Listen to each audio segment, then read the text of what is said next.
The winter mud sucked at Adrian Brennan's boots as he tried to explain himself to the most beautiful woman he had ever seen, and she was having absolutely none of it. "You think I am pretty," Dara Ashgrave said, her green arms crossed over her chest, her breath misting in the cold morning air. "So you offer to carry my water buckets, like I am weak, like I am a child." "That is not what I meant," Adrian protested, aware that half the caravan guards were watching from the trading post's covered porch, grinning into their morning ale. "I was just trying to be helpful." "Helpful." Dara's tusks showed as she spoke, small and white against her lower lip. She was not tall for an orc, barely reaching his shoulder, but she stood like someone who had never backed down from anything in her life. "You want to help? Then court me properly, human." The guards erupted in laughter and whistles. Adrian felt his face burn red despite the winter cold. "I do not know what that means," he admitted. Dara's expression softened slightly, though her posture remained rigid. "Then you should find out," she said, and walked away through the mud, her boots making wet sucking sounds with each step. She moved with the easy grace of someone who spent most of her time on horseback, which made sense given that she was an outrider for the Ironwood caravan, wintering over at the trading post until the spring thaw opened the northern roads. Adrian stood in the mud watching her go while the guards continued their commentary. "She ate you alive, Brennan," called Marcus, one of the regular drovers. "Should have stuck to horses. At least they cannot talk back."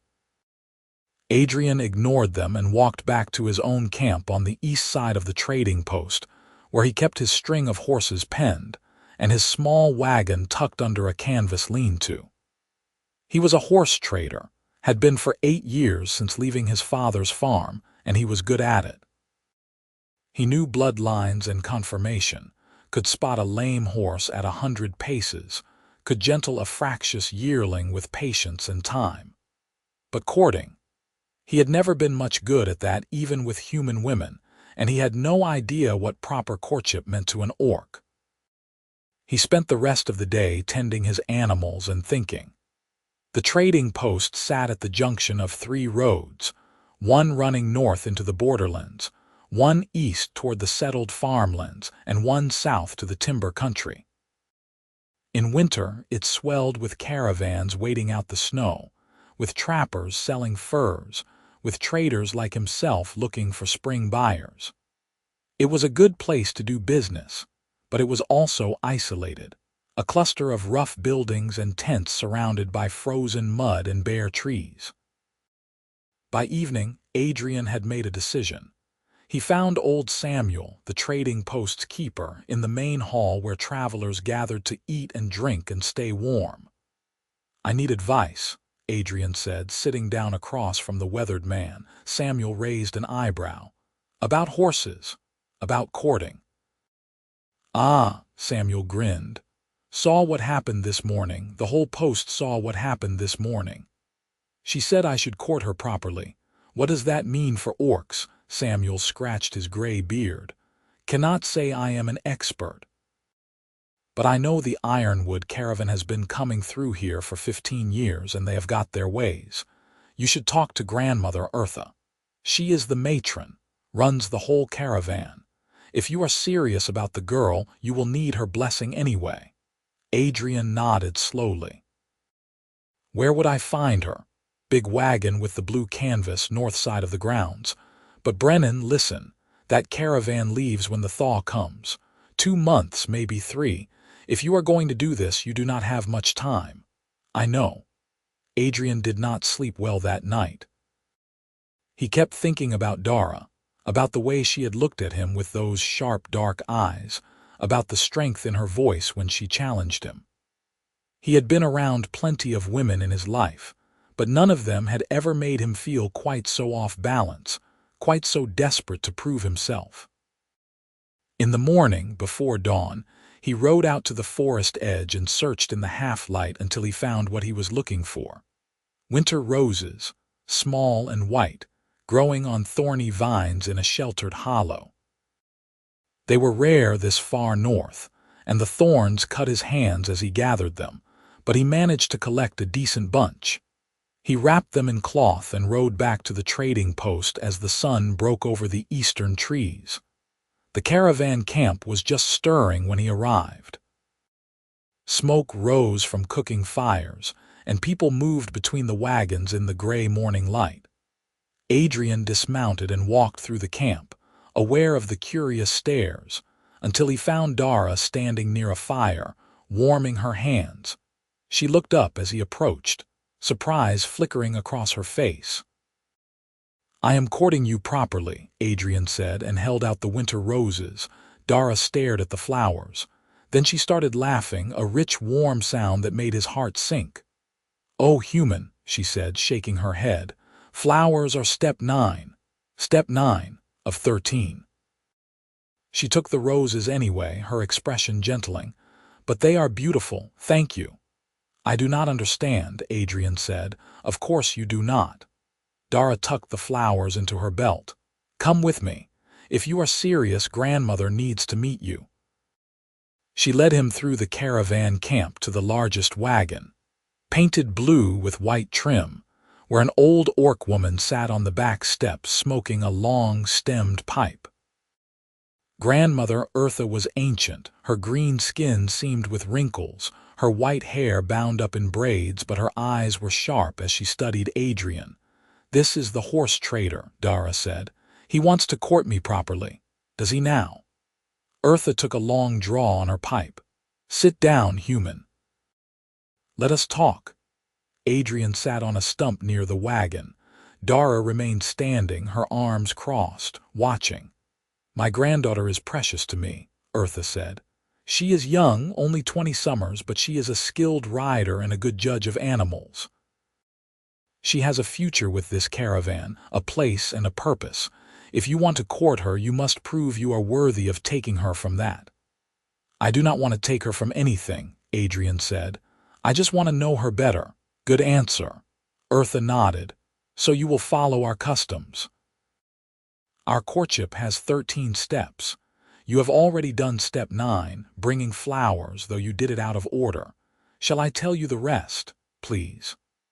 Eartha began counting on her gnarled fingers. "Step 1, you bring a gift to the girl's eldest living blood relative, which is me. Something of value, not flowers.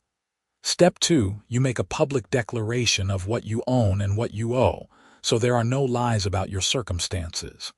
Step 3, you perform 3 days of labor for the caravan, showing you can work. Step 4, you share a meal with the girl's family, all of us, and answer our questions. Step 5, you give the girl a gift that shows you have listened to her and know her mind. Step 6, you demonstrate a skill that proves you can provide. Step 7, you make a public vow that your intentions are honorable. Step 8, you give a gift to the caravan itself, something that benefits all. Step 9, you bring the girl flowers, the first romantic gesture. Step 10, you ask her father or mother for blessing, but Dara's parents are dead, so you will ask me again. Step 11, you give the girl a token she can carry, something made by your own hands. Step 12, you share a private day with her, no chaperone, and return her safely. Step 13, you ask her to marry you in front of the whole caravan, and she gives her answer. Adrian felt his head spinning. "That is a lot of steps." "Courtship is serious," Eartha said.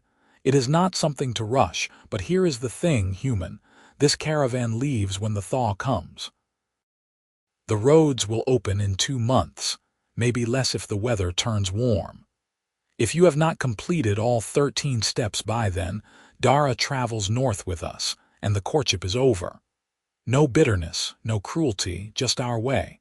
We do not leave girls pining after men who cannot commit." 2 months, Adrian said, "maybe less." Eartha watched him carefully. "Can you do it?" Adrian looked at Dara, who was watching him with an unreadable expression. "I can try." "Trying is not enough," Eartha said. "Either you do it or you do not. Which is it? I will do it." Dara's expression softened just a fraction. Eartha nodded. "Then you had better start with step 1, the old orc said. "I will be here." Adrian spent the morning thinking about what to bring Eartha as a gift. It had to be valuable, something that showed respect and seriousness. He went through his possessions, considering and discarding options. Money felt crude. Trade goods felt impersonal. Finally, he settled on a horse, a young mare with excellent bloodlines that he had been planning to sell in the spring for a good price. He brought the mare to Eartha's wagon in the afternoon, leading her by a rope halter. "This is my gift to you," he said. "She is 2 years old, sound and healthy from good stock. She will make an excellent riding horse or brood mare." Eartha came down from her wagon and walked around the mare, running her hands over the animal's legs and back, checking her teeth and eyes with the practiced ease of someone who knew horses. "She is fine," Eartha said at last. "Better than fine. This is a generous gift. You said something of value, and you delivered." Eartha patted the mare's neck. "Step 1 is complete. When will you do step 2? "Tomorrow," Adrian said. "I need to gather my records." That evening he sat in his wagon and went through his ledger, tallying everything he owned and everything he owed. It was not complicated. He had 12 horses, his wagon, his tack and tools, and about 40 silver marks saved from years of trading.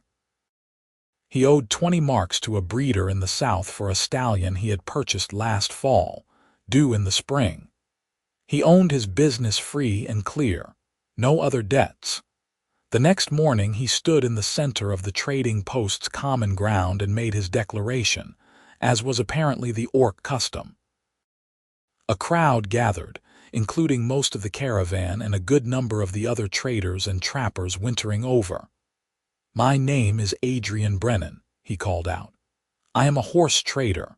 I own 12 horses, 1 wagon, and 40 silver marks. I owe 20 marks to John Cartwright of Millbrook for the purchase of a bay stallion, due at spring muster. I have no other debts. I make this declaration in pursuit of courting Dara Ashgrave of the Ironwood Caravan." There was a smattering of applause and a few whistles. Dara stood near the back of the crowd, her expression serious. Eartha nodded in approval. "Step 2 complete," the old orc said.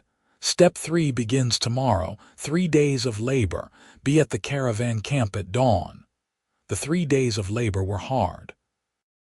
Eartha put Adrian to work immediately, and she did not give him easy tasks.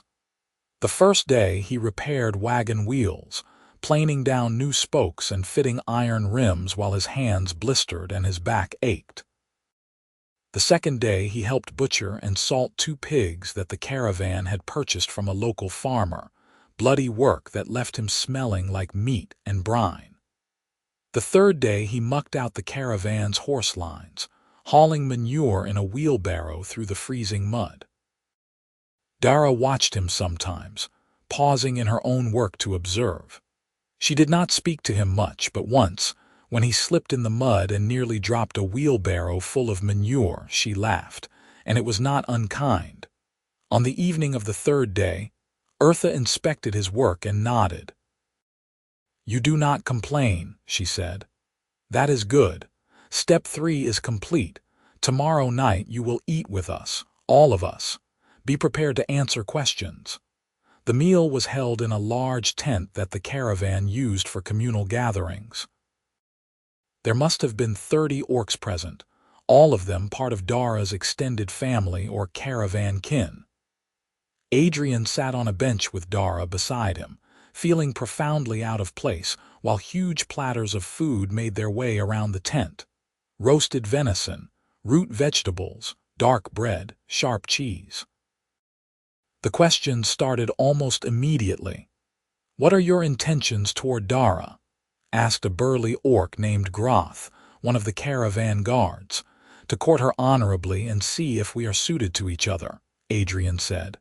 "What if you decide you are not suited?" asked a middle-aged orc woman named Kessa. "Then I will accept her decision with respect." "What do you know about orc culture?" asked another. "Not much," Adrian admitted, "but I am learning." "Do you care that she is an orc?" asked Groth bluntly. "I care that she is Dara," Adrian said, and Dara's hand found his under the table, squeezed once, then let go. The questions went on for over an hour, some serious, some teasing. They asked about his family, his business, his plans for the future. They asked if he could fight, if he could track, if he could read. They asked what he valued most in life, and he said honesty and competence. They asked if he had courted anyone before, and he said yes, but never seriously, never like this. Finally, Earther raised a hand and the question stopped. "Enough," she said. "The boy has answered well. Step 4 is complete." After the meal, Adrian walked with Dara back toward his camp, the winter stars bright overhead. "That was intense," he said. "They needed to see who you are," Dara said. "Not just me, all of us. If you marry into the caravan, you marry all of us. I understand." They stopped at the edge of his camp. Dara looked up at him, her face shadowed in the darkness. "You are doing well," she said quietly. "Better than I expected. Is that a compliment?" "Yes." She smiled, her tusks catching the starlight. "Do not let it go to your head." The next step was to give Dara a gift that showed he had listened to her and knew her mind. The problem was, he had barely spoken to her beyond their initial encounter and the courtship formalities. He needed to learn more about her, which meant spending time with her. Over the next few days he made excuses to be near the caravan camp. He helped with chores he was not assigned, lingered at the communal fires in the evenings, and most importantly, he listened. He learned that Dara loved horses above almost everything else, that she had trained as an outrider since she was 12, that she could track and shoot and ride better than most of the guards. He learned that she missed her parents, who had died in a bandit attack 5 years ago. He learned that she loved music but could not sing, that she was terrible at cooking but excellent at leather work, that she had a sweet tooth for honey cakes. One evening, he found her in the caravan's makeshift stable, tending to a chestnut gelding with a swollen foreleg. "Can I help?" he asked. She glanced up. "Do you know anything about horse medicine?" "Some." He knelt beside her and examined the leg carefully. "It is just strained, not bowed. Cold compresses for 3 days and keep him off it. He will be fine." "That is what I thought," Dara said, but she sounded relieved. "I worry about the horses. If they are not fit when we leave, we will have to replace them or move slowly." "You really love this life," Adrian said. "The caravan, the traveling. It is all I have known since my parents died." Dara began wrapping the gelding's leg in cold, soaked cloth. "Grandmother took me in, gave me a purpose. I owe her everything. She seems like a remarkable woman." "She is." Dara tied off the bandage. "What about you?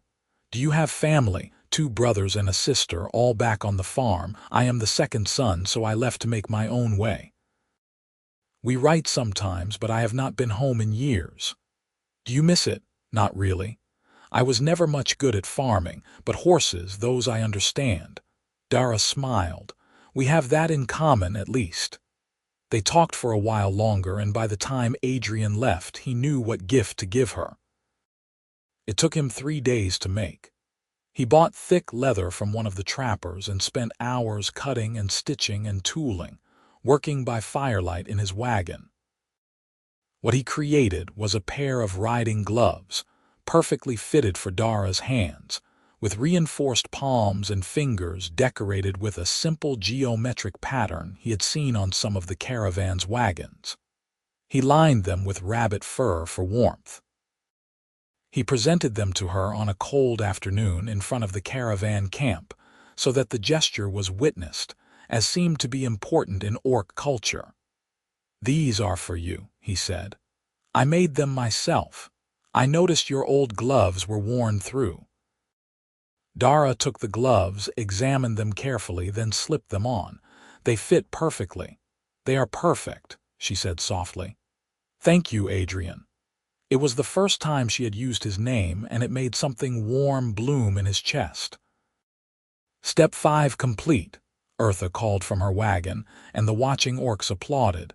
Step 6 was to demonstrate a skill that proved he could provide. Adrian chose to do what he did best, train a horse. He selected a young gelding from his string, a 3-year-old that was green-broke but fractious, prone to shying and bucking. Over the course of a week, in front of an audience that grew each day, he worked with the horse, gentling it with patience and consistency, teaching it to accept a saddle, a rider commands. He did not use harsh methods, no whips or spurs, just time and understanding. By the end of the week, the gelding walked calmly on a lead, accepted a rider without fuss, and responded to basic commands. Adrian rode it around the trading post common ground in a demonstration, and the horse performed beautifully. That is a valuable skill, Eartha said when he dismounted. A man who can train horses can always make a living. Step 6 is complete. That evening, Dara found him at his camp. That was impressive, she said, sitting down on a log near his fire. The way you worked with that horse, you have a gift. Just practice, Adrian said, though her praise made him feel proud. Can I ask you something? Dara said, of course. Why are you doing all this? You do not really know me. We barely spoke before you started this courtship. Adrian considered the question. Honestly. When I first saw you, I thought you were beautiful. But then you challenged me, called me out for being clumsy and presumptuous, and I respected that. Most people do not push back like that, and the more I have learned about you, the more I want to keep learning. You are strong and skilled and kind, and you care about things that matter. I do not know if we are suited for each other, but I want the chance to find out. Dara was quiet for a moment. You are not what I expected, she said finally. What did you expect? I do not know. Someone more arrogant, maybe. Someone who would give up after the first few steps. But you keep showing up, keep trying, even when it is hard. That means something. I am glad, Adrian said. They sat in comfortable silence for a while, watching the fire burn down. Then Dara stood. I should go, she said. But Adrian, I am glad you are doing this. She left before he could respond, but her words stayed with him long into the night. Step 7 was the public vow. Adrian stood in the center of the trading post common ground again, with the whole caravan and most of the post's inhabitants watching. I, Adrian Brennan, vow that my intentions toward Dara Ashgrave are honorable, he called out. I seek her hand in courtship with respect and sincerity. I will not deceive her, manipulate her, or treat her with anything less than the dignity she deserves. I make this vow publicly so that all can hold me accountable. The orcs of the caravan banged their fists against their chests in approval, a rhythmic drumming that made Adrian's heart race. Dara stood among them, her expression serious but warm. Step 7 complete, Eartha said. Step 8 was to give a gift to the caravan itself. Adrian thought hard about this one. It had to be something that benefited everyone, something useful and meaningful. Finally, he decided on tools. A complete set of farrier equipment, including hammers, rasps, nippers, and a portable anvil. The caravan's existing tools were worn and incomplete, and good farrier work was essential for keeping the horses sound on long journeys. He presented the tools to Eartha and the caravan council in a formal meeting. These are for the caravan, he said, to keep your horses healthy and your travels safe. Groth, the head guard, examined the tools carefully. These are high quality, he said. This is a generous gift. The caravan has been generous to me, Adrian said, letting me prove myself. This is my thanks.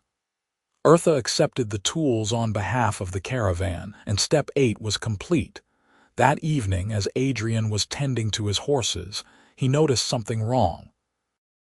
One of his mares, a pregnant bay that was due to foal in early spring, was standing oddly, her head low, her flanks heaving.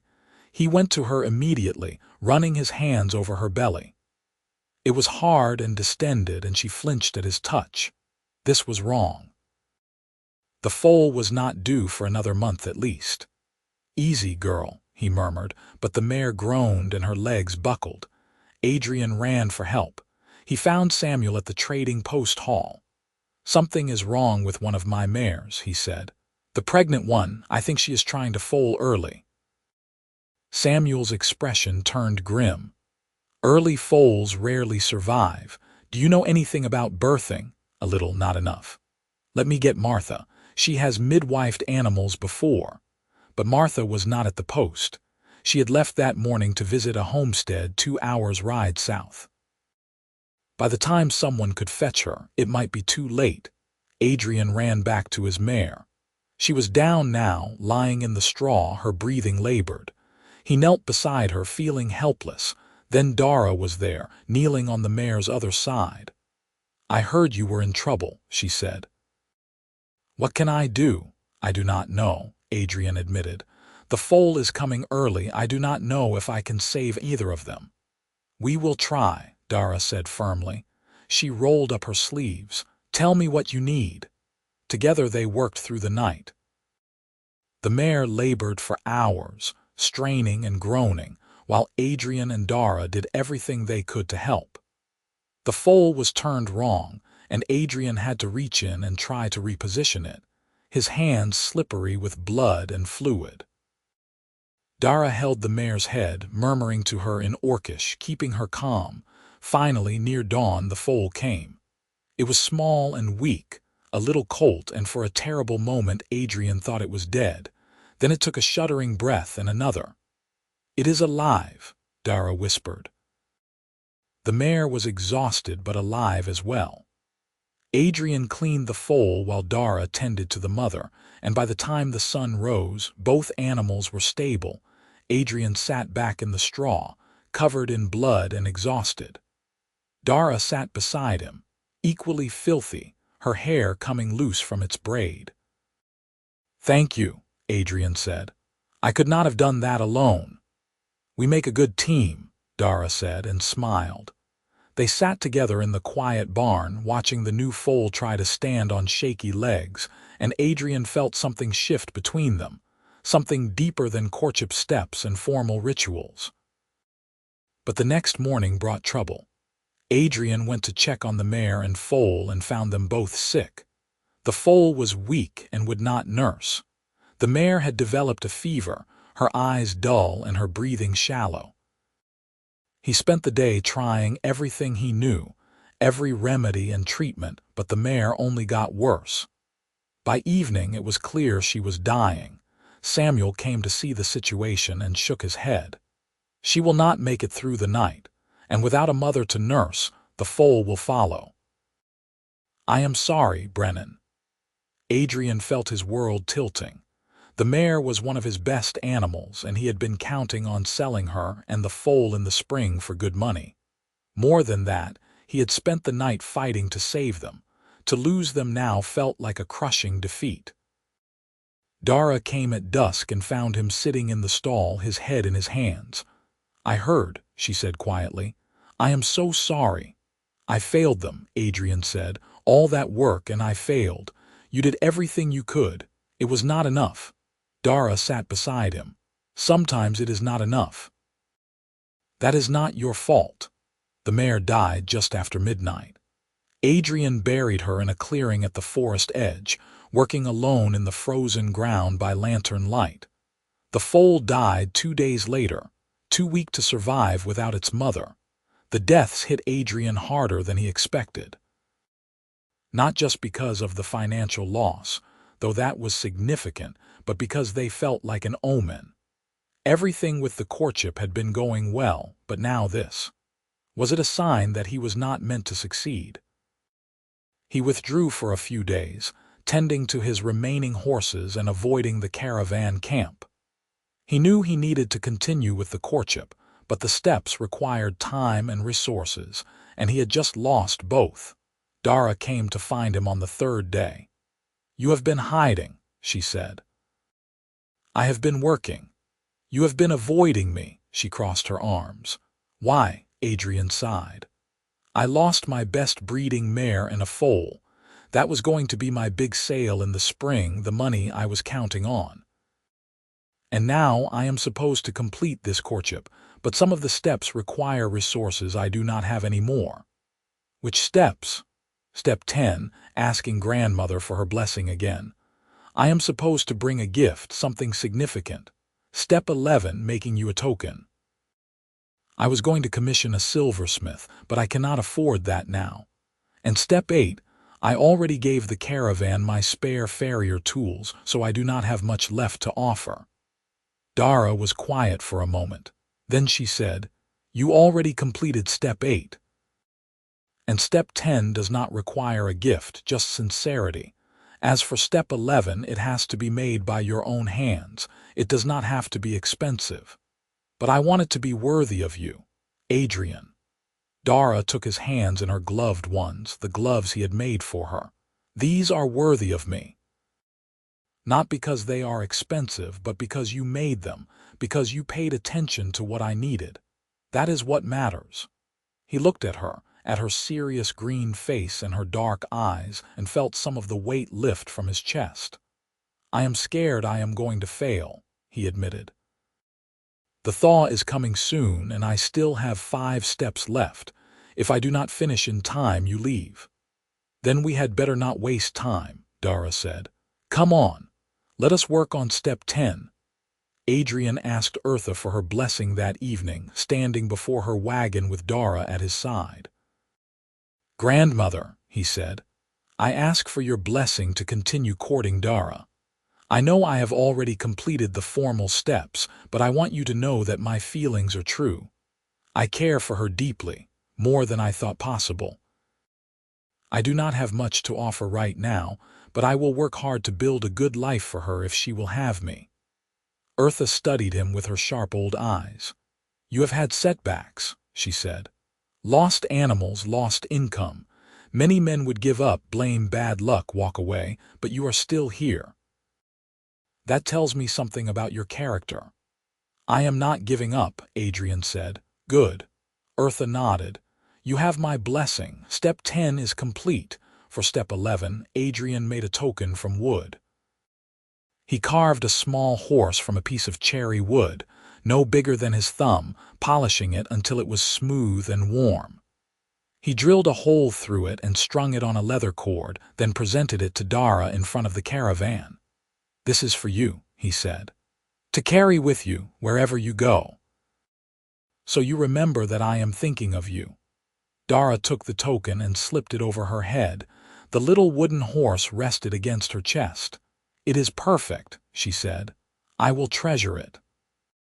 Step 11 was complete, which left only step 12 and step 13, a private day together and the proposal. But then the weather turned. A warm wind blew in from the south, unseasonably warm for late winter, and the snow began to melt rapidly. The trading post's paths turned to rivers of mud, and the ice on the nearby creek cracked and broke. "The thaw is early," Samuel said, watching the water rise. "Roads will be passable in 2 weeks, maybe less." 2 weeks.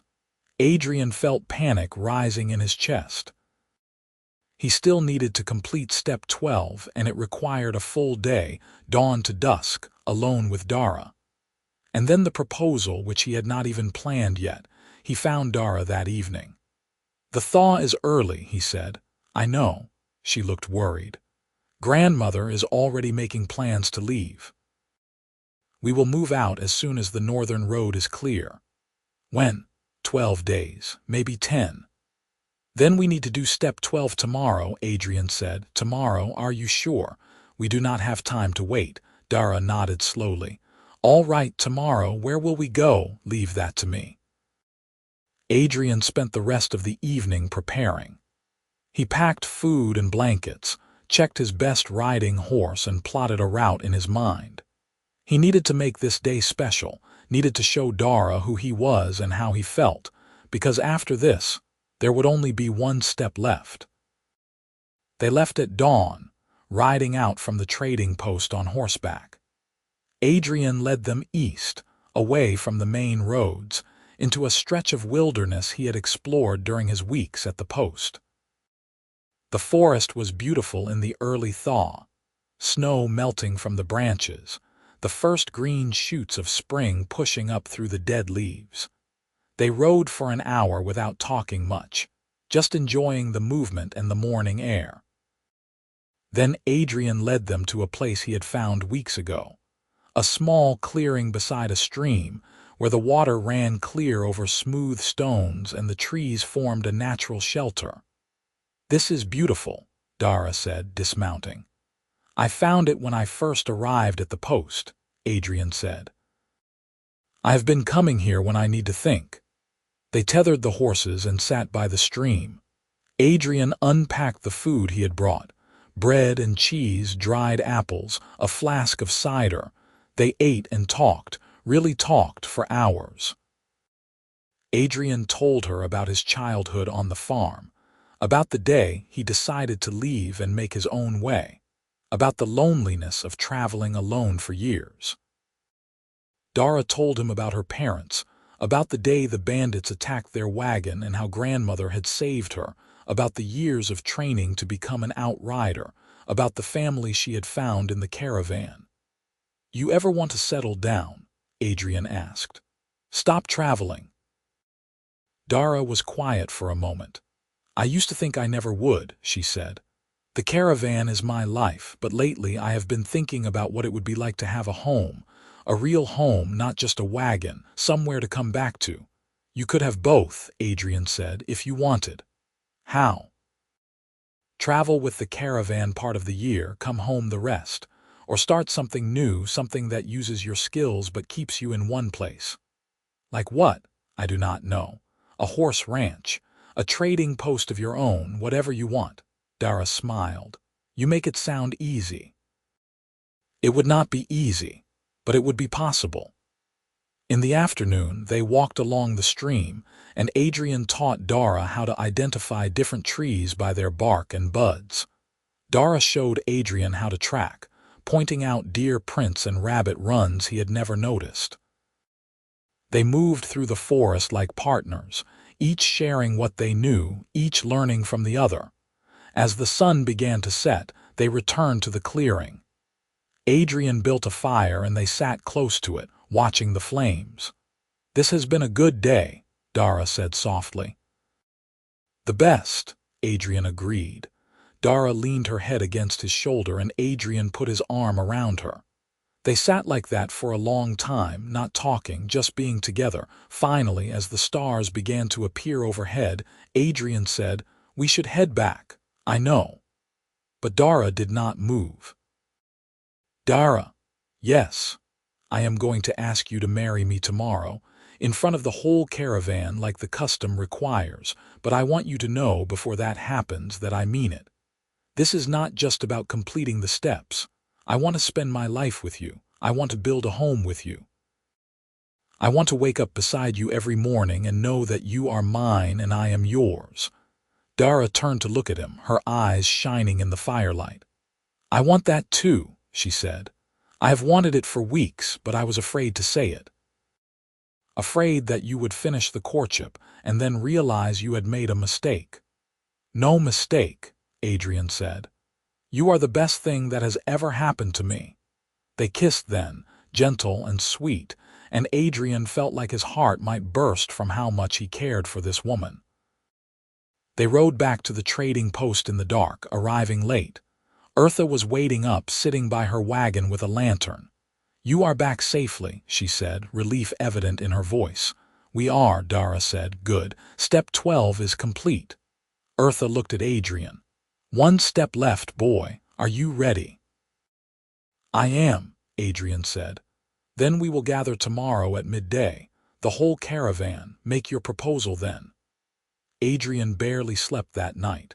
He kept rehearsing what he would say, how he would ask, but every version sounded wrong. Finally, he gave up and decided to speak from the heart. At midday, The entire caravan gathered in a circle in the center of their camp. Dara stood on one side, wearing a simple green dress, her dark hair braided with white ribbons. Adrian stood opposite her, wearing his best clothes, his heart pounding. Eartha stood at the head of the circle and raised her hand for silence. "We are here to witness the final step of courtship," she said. "Adrian Brennan has completed 12 steps to prove his worth and his sincerity. Now he will ask the question, and Dara Ashgrave will give her answer. The caravan will bear witness." Adrian stepped forward into the center of the circle. Dara stepped forward to meet him. They stood facing each other, close enough to touch. "Dara Ashgrave," Adrian said, his voice carrying across the silent camp. "I stand before you and your family to ask you to marry me. I do not have much to offer. I am a horse trader with a string of animals and a wagon to my name. But I have hands that can work, a heart that is true, and a love for you that grows stronger every day. I promise to honor you, to support your dreams, to stand beside you in good times and bad. I promise to learn your ways and to share mine, to build a life that makes us both happy. I cannot promise it will always be easy, but I promise I will always try. Will you marry me?" The caravan was silent, waiting. Dara's eyes were bright with tears. "Yes," she said, her voice clear and strong. "I will marry you." The caravan erupted in cheers and applause. Orcs banged their fists against their chests, the drumming sound filling the air. Eartha was smiling, her old face creased with joy.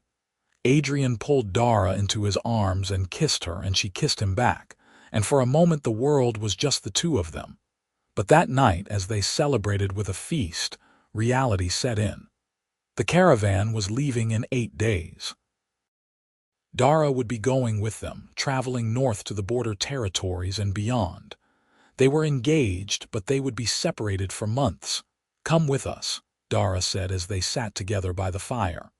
"Travel with the caravan. We can get married on the road." "I cannot," Adrian said. "I have horses to sell, contracts to fulfill. If I leave now, I will lose everything." "Then what do we do?" Adrian thought hard.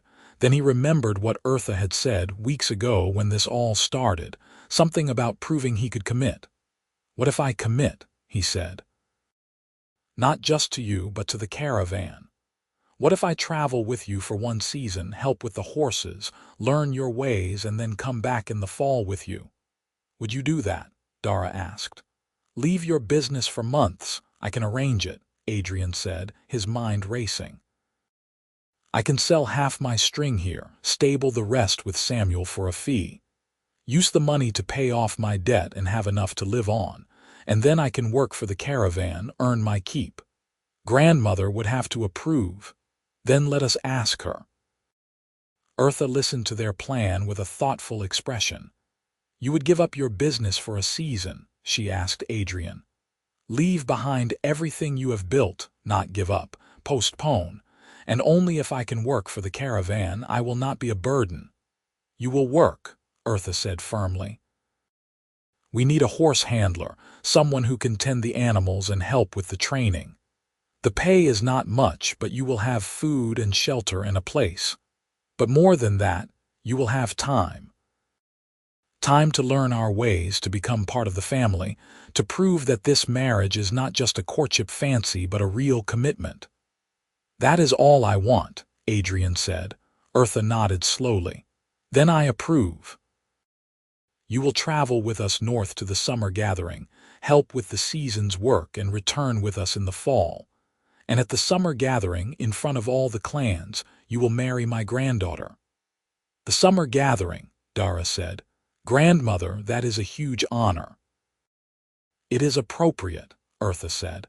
"An orc woman marrying a human is rare. The clans should witness it. They should see that it can work." Adrian felt the weight of what he was agreeing to, but also the rightness of it. This was not a small thing, marrying Dara. It was joining her family, her culture, her life. He needed to do it properly, all the way. "I agree," he said. The next week was a flurry of activity. Adrian sold 6 of his horses to other traders at the post, getting good prices because the spring market was opening up. He paid off his debt to the breeder in Millbrook by sending payment with a southbound traveler. He arranged with Samuel to stable his remaining 6 horses, paying 3 months' fees up front. He packed his essential tools and belongings into 2 travel bags, sold his wagon to a tinker, and settled all his accounts. By the time the caravan was ready to leave, Adrian was ready too. The morning of departure was clear and bright, the northern road passable for the first time since winter.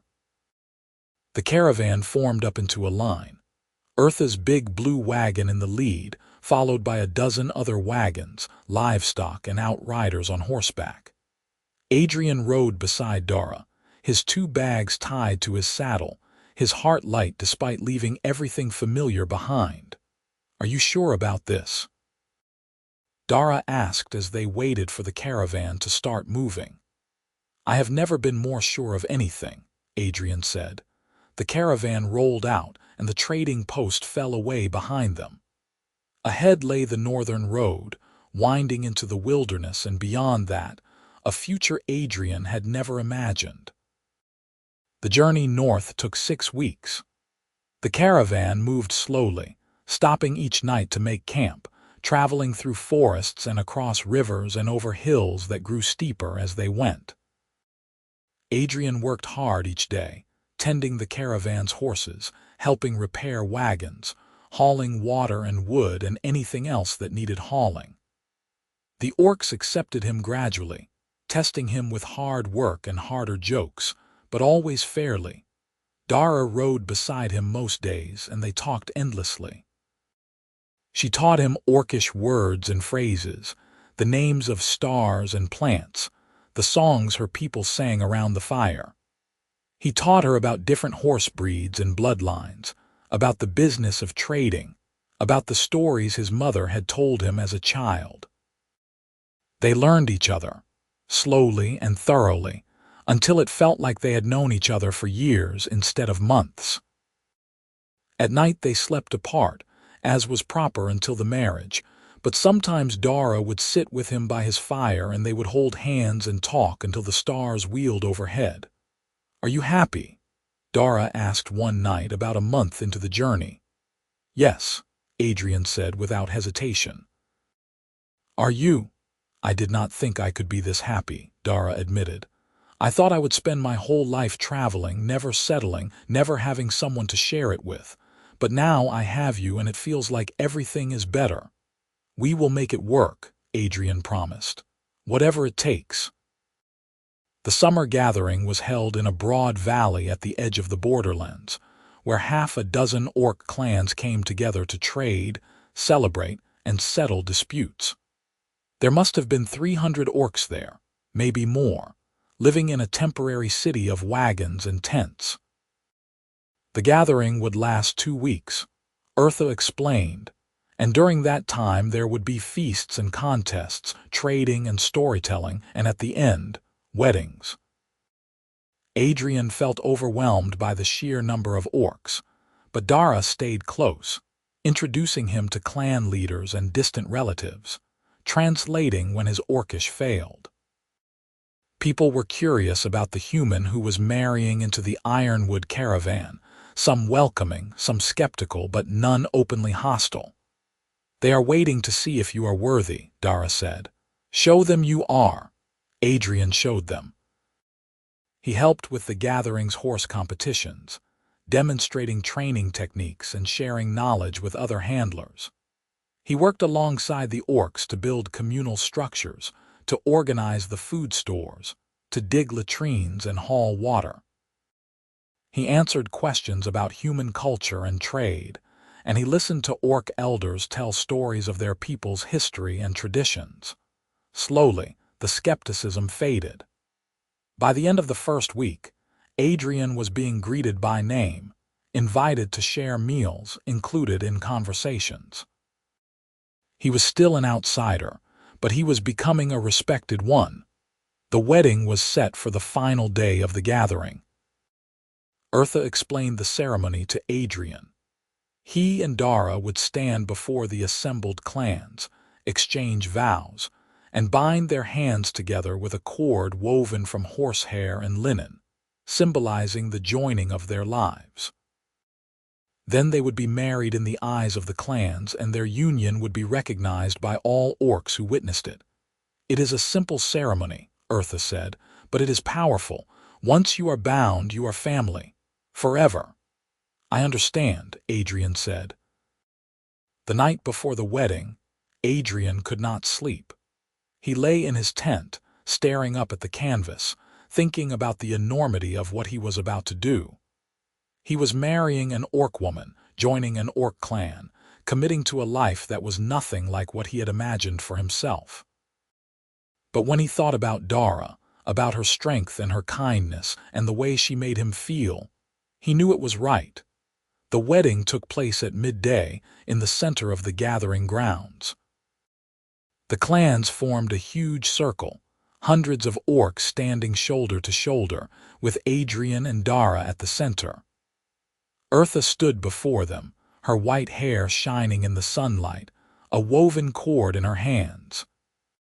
"We are here to witness the binding of Dara Ashgrave and Adrian Brennan," Eartha said, her voice carrying across the silent crowd. "They come from different peoples, but they have chosen each other. Let their choice be honored." Dara stepped forward, wearing a dress of deep green embroidered with gold thread, her dark hair braided with flowers. Adrian wore his best clothes, simple but clean, his hands shaking slightly as he reached for hers. "Adrian Brennan," Eartha said. "Do you take Dara Ashgrave as your wife to honor and cherish, to protect and support for all your days?" "I do," Adrian said clearly. "Dara Ashgrave, do you take Adrian Brennan as your husband to honor and cherish, to protect and support for all your days?" "I do," Dara said, her voice strong. Eartha wrapped the cord around their joined hands, binding them together. "Then, by the witness of the clans, you are married. Your lives are joined, your fates are one. May your union bring strength to both your peoples." The clans roared their approval, a sound like thunder that made the ground shake.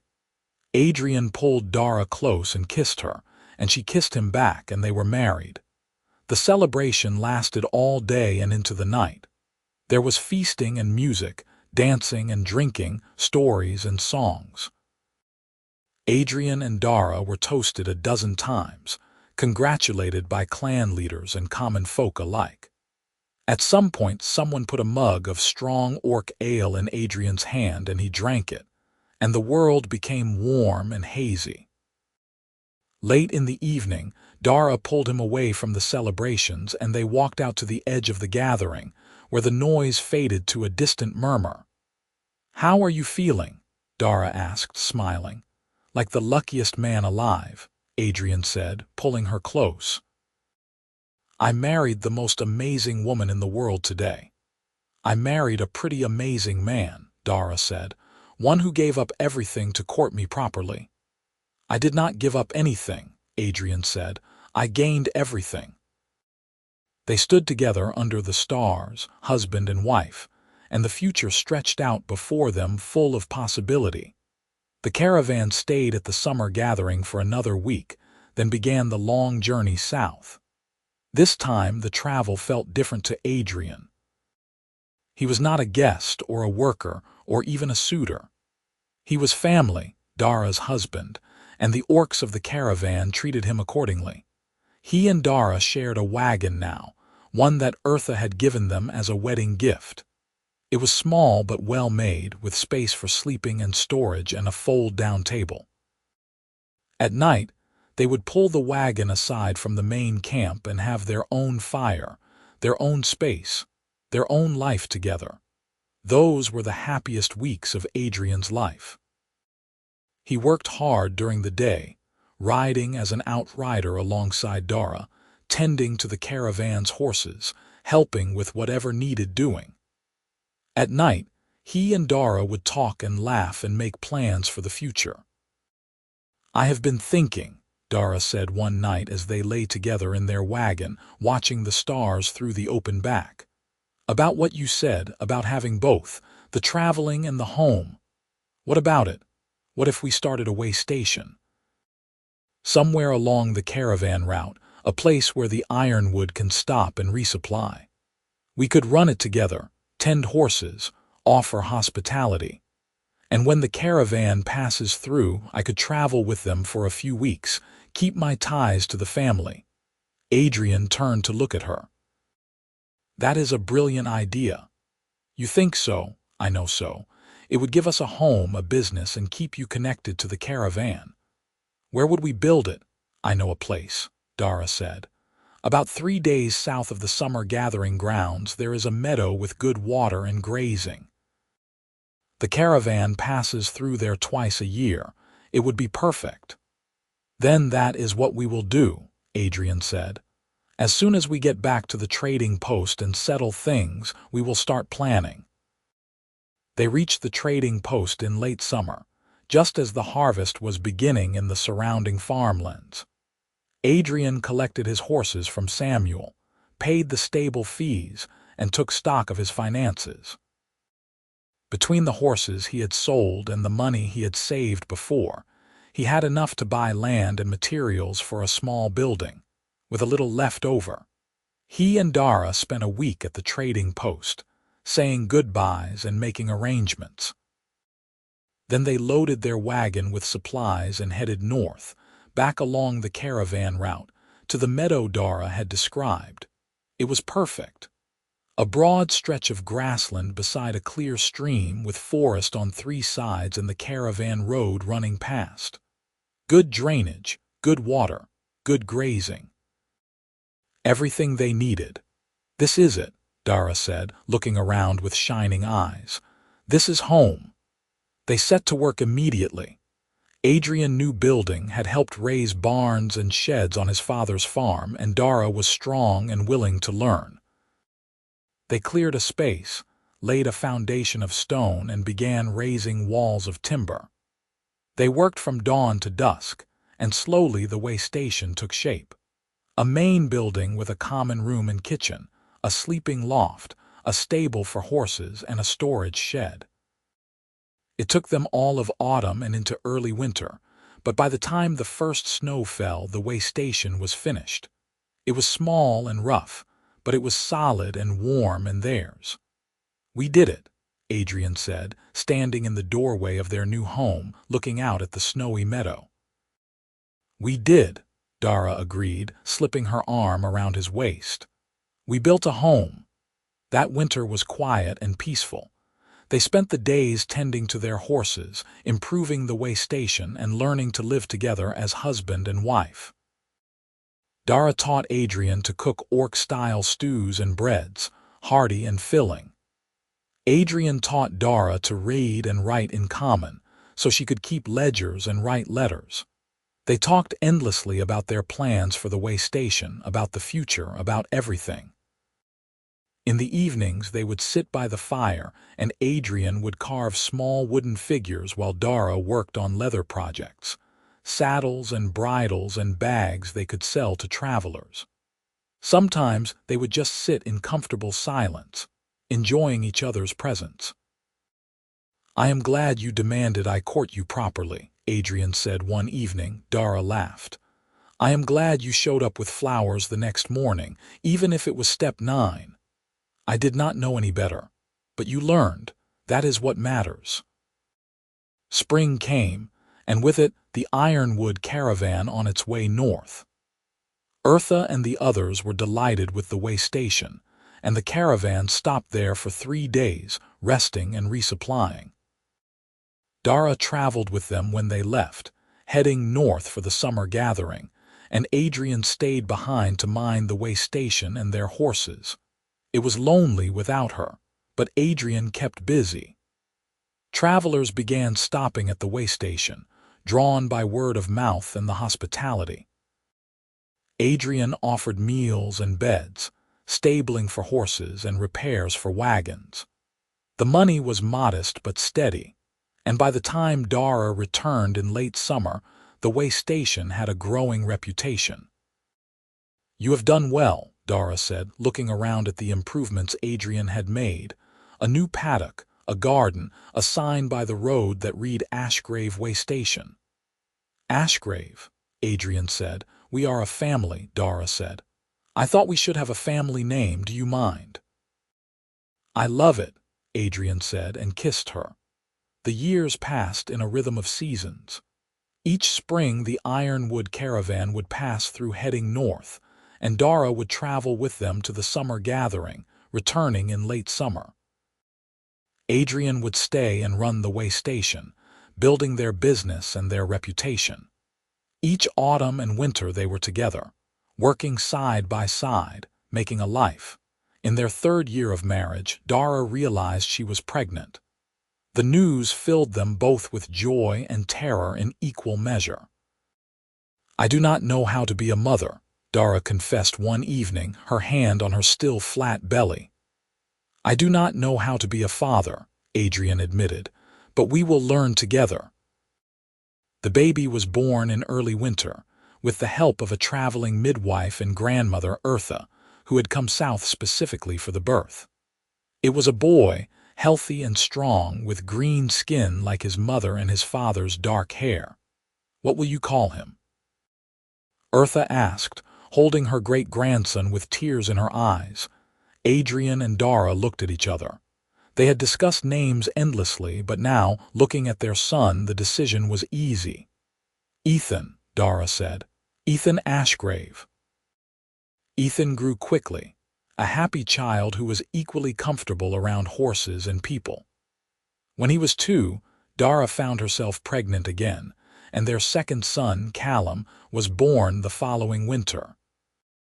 The way station grew busier as word spread of the hospitality and fair prices, and Adrian and Dara hired help for the first time. A young human couple who were grateful for the work and the chance to learn the trade. By the time Ethan was 5 and Callum was 3, the way station was thriving. They had built additions to the main building, expanded the stables, and planted an orchard.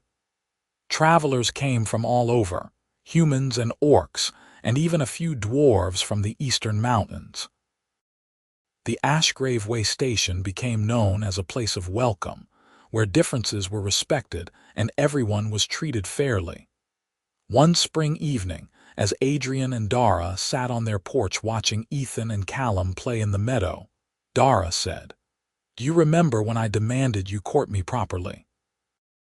"How could I forget?" Adrian said. "You terrified me. I terrified you, absolutely. You were so fierce, so sure of yourself, I had no idea what I was doing.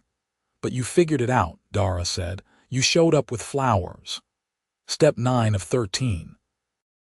And you completed every step, even when it was hard. Even when you lost your mare and foal, even when it would have been easier to walk away." "I never wanted to walk away," Adrian said. "Not once." "I know." Dara took his hand. "That is why I love you." They sat in comfortable silence, watching the sun set over their meadow, over the home they had built together, over the life they had created. It was not the life Adrian had imagined when he was a young horse trader traveling alone. It was better. It was everything. Years later, when their sons were grown and running the way station themselves, when grandmother Eartha had passed peacefully in her sleep at the age of 93, when Adrian's hair had turned gray and Dara's tusks had yellowed with age, they would still sit on that porch and watch the sunset together. "Do you ever wonder what would have happened if I had not demanded you court me properly?" Dara asked one evening. "No," Adrian said, "because you did, and I am grateful for it every day. Even though it was difficult, especially because it was difficult. The best things in life are worth working for." Dara leaned her head on his shoulder, and Adrian put his arm around her, and they sat together as they had for decades, as they would for years to come. Two people from different worlds who had chosen each other and built a life together, one step at a time. The Ashgrave Way station stood as proof that love could bridge any divide, that commitment and respect could overcome any obstacle, and that sometimes the most beautiful things begin with a simple demand: court me properly. And a willingness to show up, again and again, even when you do not know what step comes next, but you know that the person waiting is worth every effort.